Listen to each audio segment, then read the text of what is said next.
एक बार हम माननीय मुख्यमंत्री महोदय का आभार ज्ञापित करते हुए उनसे अनुरोध करेंगे कि मंचासीन होंगे और मैं माइक्रोफोन को आमंत्रित कर जा रहा हूँ नगर आयुक्त रुद्रपुर श्री गणेश गणेश जोशी जी का, माननीय विधायक जी, शहर के मेयर साहब, जिंदल साहब, जिलाध्यक्ष महोदय, हमारे जिलाधिकारी महोदय, कप्तान साहब, सीडीओ साहब और समस्त जनता जनार्दन जो इस कार्यक्रम में पधारी है, आप सबका नगर निगम की तरफ से मैं नगर आयुक्त तहे दिल से शुक्रगुजार धन्यवाद अदा करता हूँ इस कार्यक्रम में पधारने के लिए। ये कार्यक्रम अभी एक हफ्ते तक चलने हैं, इसके पहला दिन आज था, कल भी एक और कार्यक्रम होना है। तो सभी को जो इस कार्यक्रम में पधारे हैं सबका मैं धन्यवाद अदा करता हूँ। आगे कुछ सांस्कृतिक कार्यक्रम होने हैं, उसके बाद जो दिन भर के कार्यक्रम होने हैं वो आगे चलते रहेंगे। आज के कार्यक्रम के लिए बहुउद्देशीय शिविर जो संचालित चल रहे हैं विभागों के, वो शाम को 5 बजे तक चलने हैं और जो गोष्ठियां और अन्य कार्यक्रम हैं वो अनवरत चलते रहेंगे। लेकर इस लक्ष्य को लेकर कार्य किया जा रहा है। इन्हीं प्रयासों का परिणाम है।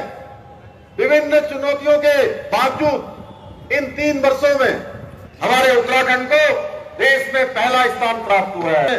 उत्तराखंड को अचीवर्स तथा स्टार्टअप रैंकिंग में लीडर्स की श्रेणी प्राप्त हुई है। इसके साथ ही हमने प्रदेश की बेरोजगारी दर में रिकॉर्ड 4.4% की कमी लाकर राष्ट्रीय औसत को भी पीछे छोड़ने का काम किया है। यही नहीं, हमारी सरकार द्वारा किए गए सतत सुधारों का ही परिणाम है कि 2023-24 की तुलना में इस वर्ष राज्य के सकल घरेलू उत्पाद में 13.59% की वृद्धि दर्ज हुई है। इतना ही नहीं, प्रति व्यक्ति आय में हमने 11.33% की वृद्धि दर्ज कर राष्ट्रीय औसत को भी पीछे छोड़ दिया है। भाइयों बहनों, आज से 3 वर्ष पूर्व विधानसभा चुनाव के दौरान हमने जो वायदे आपसे किए थे, उन वादों को पूरा करने की दिशा में हम निरंतर आगे बढ़ रहे हैं। हमारी सरकार ने देवभूमि की जनता से किए गए वादों को निभाते हुए राज्य में समान नागरिक संहिता लागू करने का ऐतिहासिक और साहसिक निर्णय लिया था और उसको हमने लागू कर दिया। 27 जनवरी 2025 से देवभूमि उत्तराखंड पूरे देश का आजादी के बाद पहला ऐसा राज्य बन गया जहां रहने वाले सभी लोगों के लिए समान कानून, एक समान कानून लागू हो गया है। देवभूमि में समान नागरिक संहिता की पवित्र गंगा प्रभावित होने से पूरे देश में नई ऊर्जा का और उत्साह का संचार हुआ है। इस ऐतिहासिक पहल के माध्यम से हमने देश और दुनिया को समानता और न्याय का एक सशक्त संदेश दिया है। ये कानून विशेष रूप से हमारी मुस्लिम बहनों को विभिन्न प्रकार के उत्पीड़नों से मुक्ति दिलाएगा। और मैं जब अभी आ रहा था यहाँ, तो बड़ी संख्या में हमारी मुस्लिम बहनें यहाँ पर हमारी सरकार का, राज्यवासियों का धन्यवाद करने के लिए एकत्र हुई। मैं भी उन सबका धन्यवाद करता हूँ कि आपके लिए हमको ये कानून निश्चित रूप से आने वाले समय में और भी दिशा देने का काम करेगा।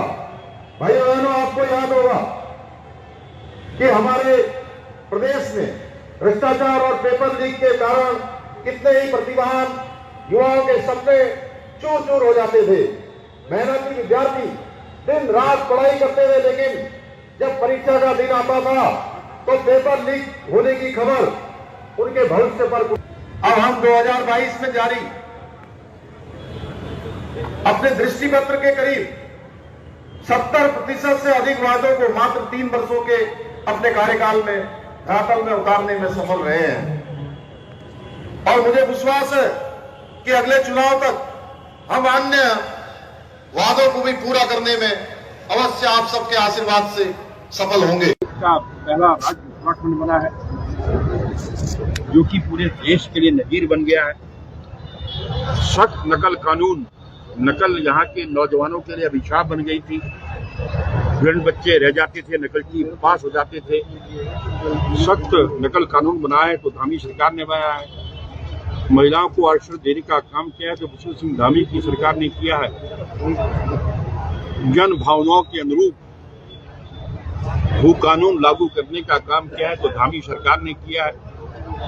अभी आपने देखा होगा 38वें समतल राष्ट्रीय खेल यहाँ पर हुए। यहाँ के स्थानीय खिलाड़ियों ने ऐतिहासिक पदक वहाँ पर पाए।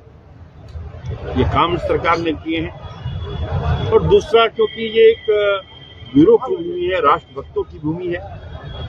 ये सरकार हम शहीदों के सम्मान में एक विशाल सैन्यधाम जो लगभग बनकर तैयार हो गया है, एक माह के अंदर यहाँ की जनता को, यहाँ की वीर माताओं को, वीर नारियों को, उन शहीदों को समर्पित करने जा रही है।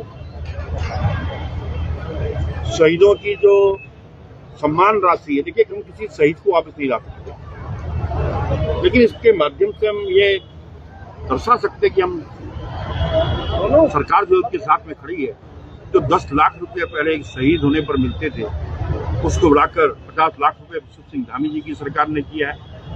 हमारी सेकंड वर्ल्ड वॉर की विडोज की पेंशन पिछले 70 साल से 4,000 रुपया थी, उसको बढ़ाकर 10,000 रुपया धामी जी ने किया है। और सबसे बड़ी बात, एक संवेदनशील सरकार होने का परिचय सरकार ने दिया। आपने देखा मतलब सिलचारा के अंदर एक घटना घटी, सारे लोगों को सकुशल निकालने का काम मुख्यमंत्री जी खुद ग्राउंड जीरो पर थे, लोग दिवाली बना रहे थे, मुख्यमंत्री जी वहां पर थे। एक संवेदनशील सरकार होने का परिचय सरकार ने दिया है और आज यही कारण है कि आज उत्तराखंड लगातार आगे बढ़ रहा है और आने वाले समय में उत्तराखंड देश का सर्वश्रेष्ठ राज्य होगा। इस 3 साल के अंदर धामी सरकार ने ये संकेत यहाँ पर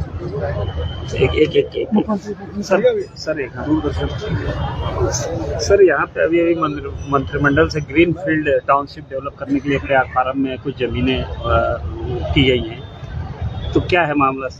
देखिए यहाँ पर एयरपोर्ट बनने जा रहा है और एयरपोर्ट बनने के बाद जो हमारी एयर कनेक्टिविटी है उसको बढ़ने से यहाँ का टूरिज्म बढ़ेगा, यहाँ की आर्थिकी मजबूत होगी।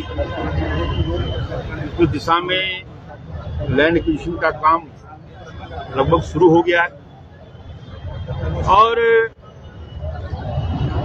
इस एयरपोर्ट के बनने के बाद इंटरनेशनल टूरिज्म पर भी हमारा क्षेत्र आएगा। मैं इसके लिए माननीय मोदी जी को और माननीय मुख्यमंत्री जी को शुभकामनाएं देता हूँ, बधाई देता हूँ। सर वो sir green field township develop हो रही है 13 से 54।